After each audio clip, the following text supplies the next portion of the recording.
Madame, Monsieur, bonsoir. Vous êtes sur Al24 News. Bienvenue dans ce 24 heures Afrique. D'abord, cette visite d'État du président ougandais en Algérie, Yoweri Museveni, est arrivé ce matin à Alger pour une visite d'État qui s'étalera sur 4 jours. Il a été reçu par son homologue Abdelmadjid Tebboune. Les deux présidents se sont d'abord livrés aux exercices protocolaires habituels en saluant les délégations respectives des deux pays et au même titre le corps diplomatique accrédité en Algérie. Cette visite d'amitié vise au renforcement des relations bilatérales entre les deux pays, mais également à l'approfondissement des visions communes sur les dossiers d'importance régionale et continentale. C'est dans le mouvement de la décolonisation africaine que trouve racine l'amitié algéro-ougandaise, mais aussi cette vision commune quant à la nécessité du renforcement du panafricanisme et au même titre les échanges sud-sud. Leila Gartal nous livre plus de détails sur les relations entre les deux pays. Le ton de la visite du président ougandais à Alger est vite donné dès les premiers pas de Yoweri Museveni aux côtés de son homologue Abdelmadjid Tebboune à l'aéroport international Houari Boumediene. Il faut dire qu'entre l'Algérie et l'Ouganda, ces deux pays partisans d'une Afrique médiane moteur de développement continental et régional, se cache une longue, solide amitié bâtie sur la glorieuse lutte anticoloniale, une lutte que partagent les deux États qui se cristallise notamment par le soutien indéfectible à la cause de la dernière colonie en Afrique, le Sahara occidental.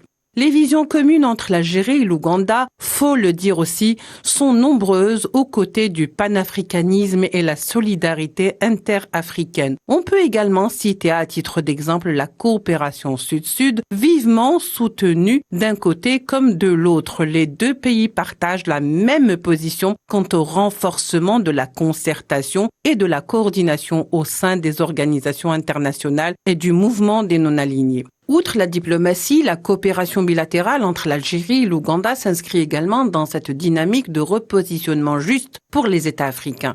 Les deux parties ayant fait part de leur attachement à promouvoir leur partenariat économique de manière à assurer une meilleure exploitation de leurs atouts. Et ce n'est pas sans effort que l'envoyé des Nations Unies pour la Libye poursuit sa feuille de route en vue d'une sortie de crise. Abdoulaye Bathily a dévoilé la prochaine étape de son initiative. Il estime qu'un dialogue de haut niveau est nécessaire entre les différentes parties libyennes afin d'assurer la sécurité et la tenue du scrutin tant attendu.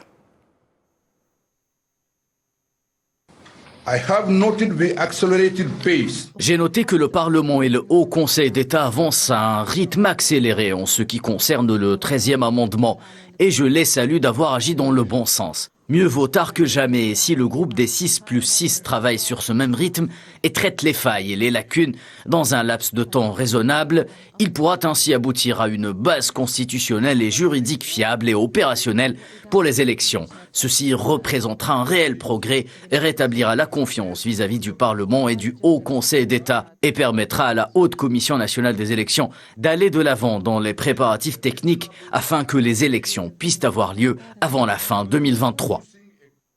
Et en Tunisie, une délégation de la Commission africaine dépêchée par le président de la commission de l'organe continental Moussa Faki s'est dit satisfaite des récentes mesures prises par la Tunisie en matière de migration. Les membres de la délégation ont précisé que cette visite s'inscrit dans le cadre de l'esprit de solidarité qui a toujours marqué les relations entre l'UA et la Tunisie. Mais elle reflète également la volonté de discuter avec les autorités tunisiennes et de comprendre ce qu'il en est réellement.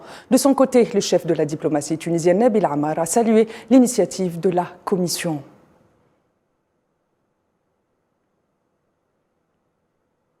Politique étrangère tunisienne toujours, le chef de l'État se dit favorable à un rétablissement des relations diplomatiques entre la Syrie et son pays après plusieurs années de rupture. Kais Saïed estime que rien ne justifie qu'il n'y ait pas d'ambassadeur de Tunisie à Damas et d'ambassadeur de Syrie en Tunisie.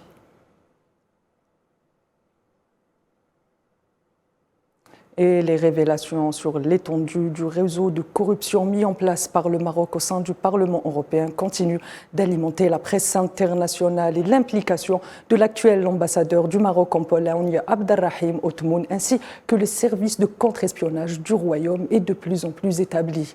Radio France Investigation et le journal belge Le Soir dévoilent dans une nouvelle enquête de nouveaux détails sur ce scandale de corruption et de trafic d'influence.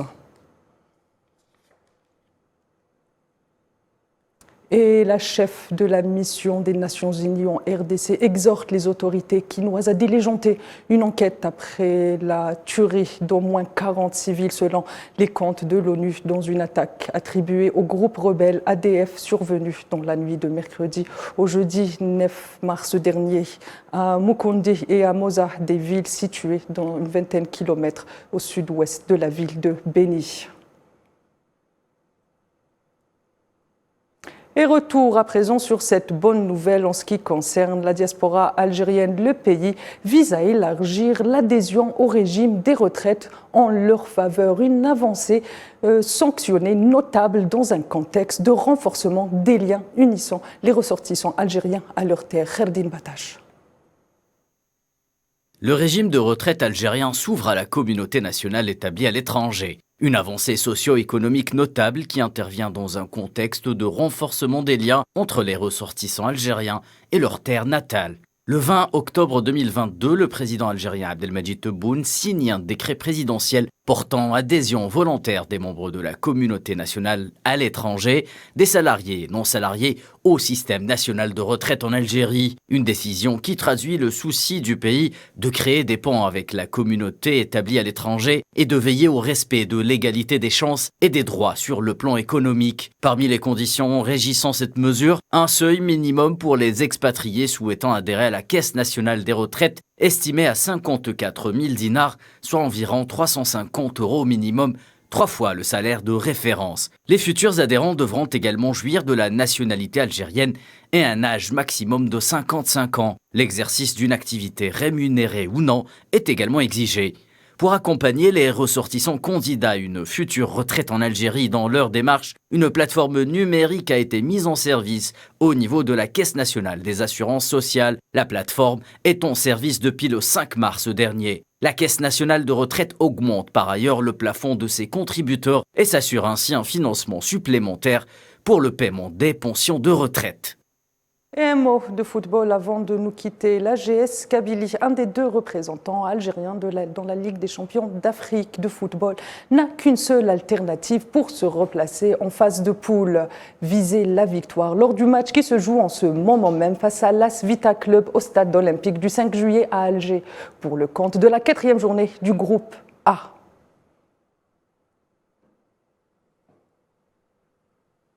Madame, Monsieur, c'est la fin de ce 24 heures Afrique. Dès demain, vous retrouverez Karim Bouaziz pour l'actualité africaine. Quant à moi, je vous donne rendez-vous ce soir à 22 h pour Cap sur l'Afrique. Excellente soirée sur Al 24 News.